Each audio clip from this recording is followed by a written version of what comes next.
Yesterday I was bored. I didn't know what to do, so I went on Twitch just to see what people are watching. And I saw that Siege had 350,000 people watching. And since I was procrastinating, I gave in, just to see what is happening. The biggest tournament of the year? Fine, I'll give in. Holy shit. From three's a double push from Laundry, but it is handy onto Hurt. The opening shot for FaZe, and they double down, and Handy gets aggressive.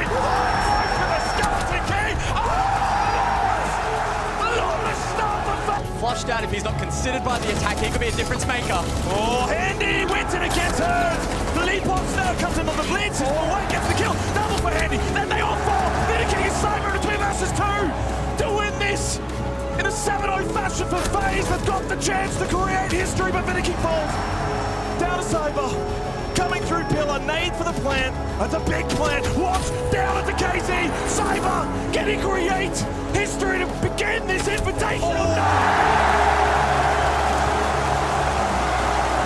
Siege for the past, year has been in a pretty rough place. Cheaters running rampant on PC, literally unplayable. The same old stuff we've been saying for God knows how long, get a new anti-cheat. So I did what one does and I left the community completely. I stopped playing the game, I stopped investing my time into the game, I stopped caring about the game. But every time I try to get away, it always brings me in. I can't escape it. It is quite literally inevitable. I sometimes ask, why am I doing this to myself? Am I really about to play Siege again for the millionth time ever? It's the same old song and dance every time. I play the game, I enjoy the game, I run into problems with the game, I stop playing the game. But this break I've taken from Siege has been the longest I've ever taken from the game in years. It's been a very long break. You know, a part of me thought I outgrew Siege, but I really just can't escape it. I love this game, and so should you. This is why we play. This video is why we play.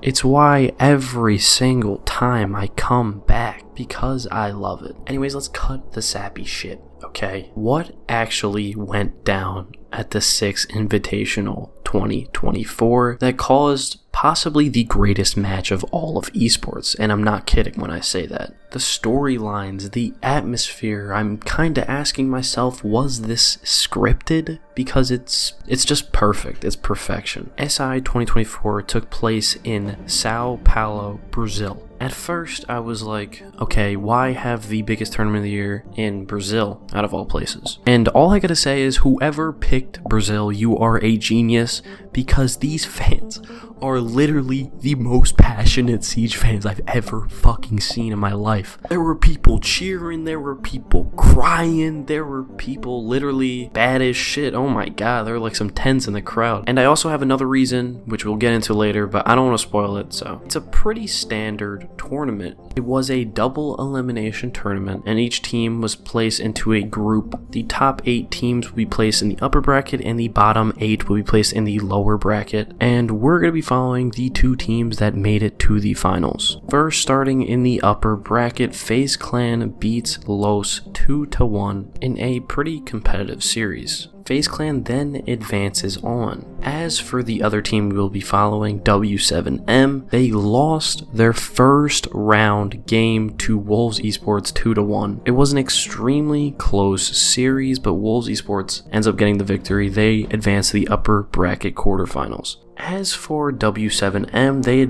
get relegated down to the lower bracket. This means that they are 1 loss away from being completely eliminated from the tournament this early on. With a lot more games to play, pretty much everyone is counting them out at this point. And as for FaZe Clan in the upper bracket quarterfinals, they are getting ready to face a juggernaut G2 squad. Put in perspective, G2 went 4-0 in group stage, did not lose a single map. And of course, FaZe Clan smokes them. I mean, dude, when you're at home in Brazil, you really do have the home court advantage. I've never seen anything like it. And going back down to the lower bracket, round 2, W7M is taking on NIP and they smoke them. With their backs against the wall, it just doesn't matter. Even in Siege, when a team is just straight up better than another team, it's just so obvious. FaZe Clan now advances to the upper bracket semifinals, while W7M is fighting for their lives and having to go against a really well-rounded Space Station team. And that seems to not even be any type of issue for this team because they win 2-1. Going up to the upper bracket semifinals, we have Sonics versus FaZe Clan and Dark Zero versus Virtus Pro. FaZe Clan end up beating Sonics, who start off the group stage 8-0, not losing a map, 2-0.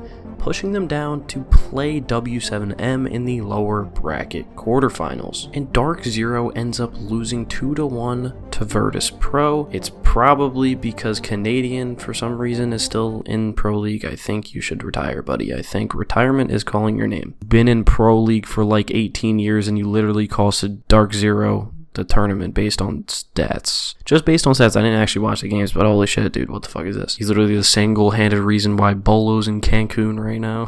It's a joke, don't kill me. But the Sonics are now playing W7M in the lower bracket quarterfinals. Sonics again is a really good team. Of course, no problem for W7M. They 2-0 Sonics and advance to the lower bracket semifinal, where they have a rematch against G2, and again they smoke them. They just don't care. They don't care if you go 8-0 in group stage, Sonics and G2. They don't care. They move on to the lower bracket final, and in the upper bracket final, FaZe Clan beats Virtus Pro 2-0. I'm telling you, it's that home crowd advantage. They're quite literally playing in a full stadium of screaming people for their team and not the other team. What else do you want me to say? Like, that's gonna be home court advantage. So FaZe Clan then advances to the grand final and are locked in. And our boys W7M need to beat Virtus Pro, and it's an extremely good game. W7M then goes on to advance to play FaZe Clan in the grand final of SI. This was by far the greatest series in esports, maybe even history. Was it the fact that there were twin brothers on different teams competing for $3 million? Yes, the prize of SI was $3 million. Or was it the fact that both these teams are from Brazil and it made the crowd somehow even louder? But I think this was the greatest series of all time, was just because of how entertaining it truly was to watch. So let's go to the actual series, shall we? Map 1, we go to Oregon. This was W7M's moment. A true underdog story. Oh, it's 7-1, isn't it? Map 1 did not go to plan for W7M as they lost 7-1 and things started to crumble. Things were looking grim, but this team's had its back on the wall since day one. Do you really think they care about going down 7-1? They don't. W7M bounces back, winning bank 7-5. This team, of course, is starting to show some life. We move on to map number 3, Skyscraper, and again, FaZe Clan just looks unbeatable. They end up winning 7-5, and we go on to map number 4. Now, FaZe Clan can end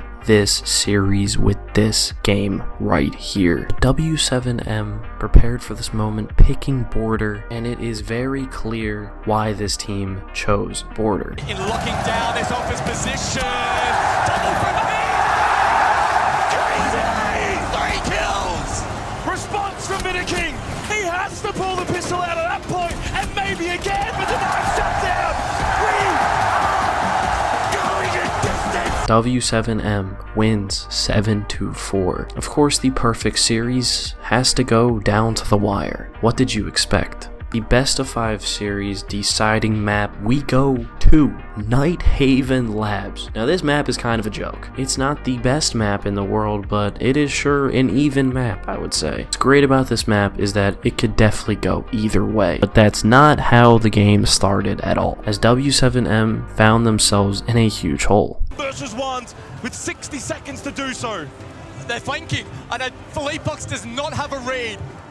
I think he might now, though. He senses that it's clear. Keep pushing, and you might be able to win this one for W7M. It feels so pivotal, so vital. The battle towards Blue can't be won, though, Sailor. It's a This is impossible to come back from, right? No one in any sort of esports has come back from this deficit. In this map of the grand finals, the last deciding map, but all it takes is one single round. That's it. One by one, brick by brick. Off of that wall, the flash, Souls will fall. No more Candelas. Nicely done from Burn, starting to get involved. But it is FaZe. They bring it back to a 3-on-3, and Cyber as well. And he can get almost another one. That can cement it. No. 2 versus 2. Nade still has a Nitro Cell, and they get that through her. Here he comes. He makes it. This final 15 seconds of the drop from Souls. Playing behind Handy, who still needs to get the kid onto the floor. And Souls will fall to Nade. Handy in the 1 versus 2. Deep into red time. He can't finish it. He's on fire. He's on mission. I think he's denied it. Headshot so good. From Garage, the headshot onto Handy, who's been so strong for FaZe. Over to blue we go. Souls can't win the initial shots. As King Bob. Infinite overtime is upon us. Oh, surely it is. We did it. Have to wait for their moment. It's all direct. It's a knockdown. No, 3 versus 1. Is this the moment where we can crown a new champion, a new dynasty to be created? And if we will, yes, we will.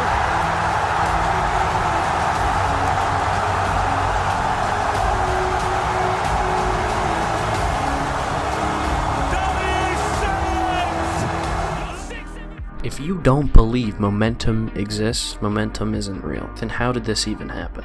If you don't think this is the greatest match in esports history, then you can at least agree with this is the most amazing comeback in all of esports to ever have happened. A team against all odds coming back from this type of deficit is unheard of. Not falling under pressure, it's insane. I just don't know how you do that. But this comes to a new question. Is Siege an S-tier esport? I think that's for you, the viewer, to decide, because I really don't know. Like, I'm gonna be honest, I don't know. Siege may have 1 million problems, but it will sure never die. Somehow, it just never seems to die. No matter how many terrible changes Ubisoft seems to make, the game will live on forever. So I'm gonna leave you with this statement. Are we back?